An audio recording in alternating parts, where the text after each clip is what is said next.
আমরা এখন ওমকারেশ্বরে এসে পৌঁছেছি। এই নর্মদা নদীর উপর থেকে যে ব্রিজ, সেই ব্রিজের উপর থেকে আমরা ওমকারেশ্বর মন্দিরের উদ্দেশ্যে চলেছি।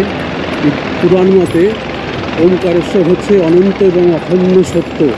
ভগবান শিব যে সমস্ত জায়গায় অগ্নি সদৃশ্য স্তম্ভ হিসাবে আবির্ভূত হয়েছেন, সেই সব জায়গায় একটি করে এই জ্যোতির্লিঙ্গ মন্দির প্রতিষ্ঠিত হয়েছে। এইরূপ 12টি জ্যোতির্লিঙ্গ মন্দির ভারতের বিভিন্ন জায়গায় প্রতিষ্ঠিত আছে। তার মধ্যে মধ্যপ্রদেশ জেলায় দুটি এরকম জ্যোতির্লিঙ্গ মন্দির আছে। আমরা গতকাল মহাকালেশ্বর জ্যোতির্লিঙ্গ দর্শন করে এসেছি, যেটা আমাদের আগের ভিডিওতে সম্পূর্ণরূপে পাবেন। আমরা আজকে দ্বিতীয় জ্যোতির্লিঙ্গ অর্থাৎ ওমকারেশ্বরে এসেছি। এই ওমকারেশ্বরের সমস্ত তথ্য আপনাদের দেব। ইতিহাস মতে বিন্ধ্যাচলের রক্ষক অসুর বিন্দ খুব শিবভক্ত ছিলেন। তিনি একবার শিবের তপস্যায় বসেন নিজের পাপস্খলনের জন্য। সেখানে সে একটি বালি এবং অলি মিশ্রিত শিবলিঙ্গ তৈরি করে। শিব তার তপস্যায় সন্তুষ্ট হয়ে এখানটায় দুটো রূপে আবির্ভূত হন। একটা হচ্ছে গিয়ে ওমকারেশ্বর, আরেকটা হচ্ছে অমরেশ্বর বা মঙ্গলেশ্বর। এই নদীর দুই পারেই দুটো মন্দির অবস্থিত। এদিকে ওমকারেশ্বর নদীর ওই পারে হচ্ছে গিয়ে মঙ্গলেশ্বর মন্দির। আমরা দুটো মন্দিরই দর্শন করব। এই দুটো মন্দির একত্র হচ্ছে ওমকারেশ্বর মঙ্গলেশ্বর জ্যোতির্লিঙ্গ। এই দুটো মন্দির দর্শন না করলে এই জ্যোতির্লিঙ্গ দর্শন সম্পূর্ণ হয় না। চলুন তাহলে আমরা ওমকারেশ্বর জ্যোতির্লিঙ্গ আগে দর্শন করতে যাই। সারিবদ্ধভাবে বিভিন্ন দোকানপাট রয়েছে, সেখান থেকে আপনারা পূজার সামগ্রী নিতে পারেন। আমরা এখনও নেইনি, আমরা ওপরের দিকে যাচ্ছি। গরম আছে প্রচুর, ওপরের দিকে নিশ্চয়ই পাবো, সেখান থেকেই পুজোর সামগ্রী নেব। দুপাশ জোরে দেখুন, সুন্দর।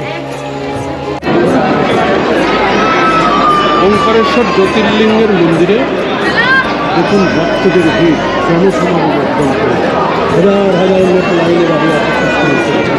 ওপর নিচ চারিদিকেই রয়েছে।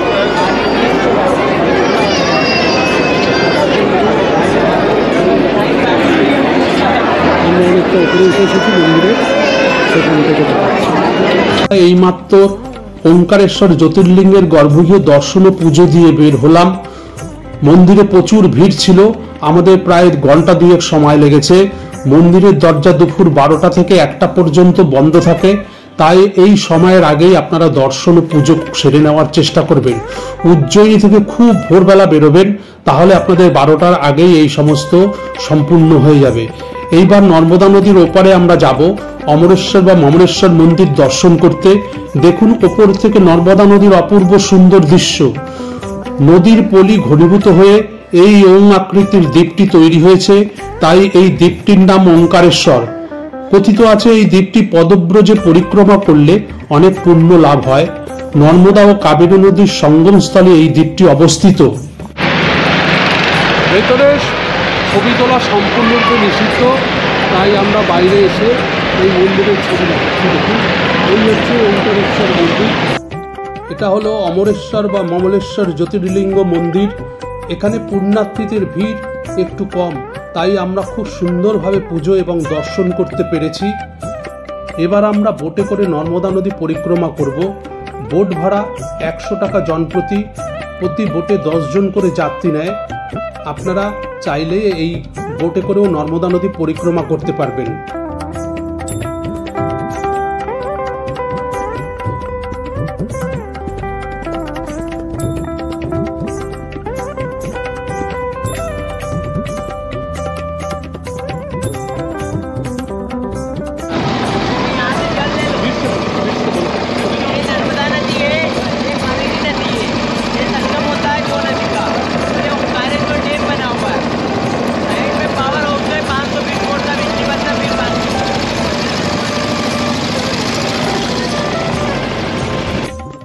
আমরা এখন নৌকা করে নর্মদা পরিক্রমা করছি।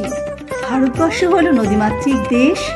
ভারতবর্ষে যে 7টি পবিত্র নদী আছে, গঙ্গা, যমুনা, কাবেরী, গোদাবরী, সরস্বতী, নর্মদা ও সিন্ধু, তার মধ্যে নর্মদা হলো সমস্ত নদীকুলের মধ্যে শ্রেষ্ঠা। নর্মদা হলো সরিতং শ্রেষ্ঠা। রুদ্রের তেজ হতে সমুৎপন্না। নর্মদা শিবের মানস কন্যা। শুদ্ধ চিত্তে তার পরিক্রমা করলে সর্বসিদ্ধি করায়ত্ত হয়। নর্মদা হল ভারতবর্ষের পঞ্চম দীর্ঘতম নদী এবং পশ্চিম দিকে প্রবাহিত সবথেকে বড় নদী। এটি মধ্যপ্রদেশ, মহারাষ্ট্র এবং গুজরাটের মধ্যে দিয়ে প্রবাহিত হয়ে সুরাটের কাছাকাছি ভারত নামক স্থানে গিয়ে মিলিত হয়েছে। নর্মদা নদীর উৎস মধ্যপ্রদেশের অমরকণ্টক। নর্মদা নদী হিন্দুদের কাছে একটি পবিত্র নদী হিসাবে বিবেচিত হয়।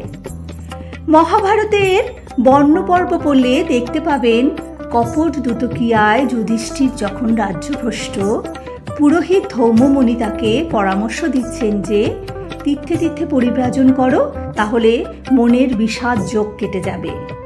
সহসা সেখানে আবির্ভূত হলেন পুলস্ত্য মুনি। তিনি আশীর্বাদ করে বললেন, প্রসিদ্ধ নর্মদাকে অতি অবশ্যই দর্শন করে আসবে।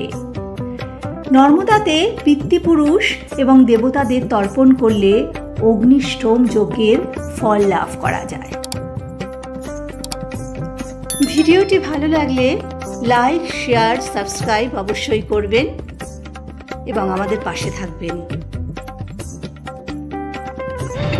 আজকে সকালবেলা আমরা উজ্জয়িনী থেকে বেরিয়েছি, একটা গাড়ি নিয়েছি, রাজেন ভাইয়ের গাড়ি। আমি রাজেন ভাইকে দেখাবো এবং তার ফোন নাম্বার আমরা এই ভিডিওর মাধ্যমে দিয়ে দেব, আপনারা ওকে নিয়ে আসবেন। খুব ভালো ছেলে। আমরা উজ্জয়িনী থেকে এসে ওঙ্কারেশ্বর, মমলেশ্বর দুটো জ্যোতির্লিঙ্গই দর্শন করেছি। দর্শন করে দেখলাম তাড়াতাড়ি হয়ে গেছে, ইচ্ছা ছিল ওখানে থাকবো। রাজেন ভাই বললো এখানে থেকে আর কি করবে, চলো মহেশ্বর নিয়ে যাই, ওখানে অনেক সুন্দর জায়গা।